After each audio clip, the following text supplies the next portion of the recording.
నిన్న కెనడాలో డౌన్టౌన్ టొరంటోలో 11-1 PMకి పూరి జగన్నాథ స్వామి రథయాత్ర అయితే జరిగింది. నేను టైంకి అయితే అడ్రస్కి రీచ్ అవ్వలేకపోయాను. బట్ లక్కీగా టొరంటో డౌన్టౌన్ అనేది మొత్తం స్ట్రైట్ రోడ్ ఉంటుందన్నమాట.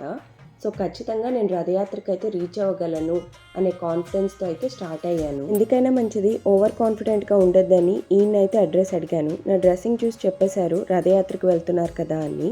టెంపుల్ నుండి అయితే స్టార్ట్ అయ్యారు, కానీ స్ట్రైట్ రోడే కాబట్టి మీరు ఖచ్చితంగా రీచ్ అవ్వగలరని అయితే చెప్పారనమాట. వేరే కంట్రీస్లో మన డ్రెస్సింగ్స్కి ఉండే అడ్వాంటేజెసే వేరు. టొరంటో డౌన్టౌన్లో హరే రామ హరే కృష్ణ అనే నామాన్ని చదువుకుంటూ భజన చేసుకుంటూ రథాన్ని లాగుతూ వెళ్తుంటే ఎంత హాయిగా ప్రశాంతంగా అనిపించిందో మాటల్లో చెప్పలేను.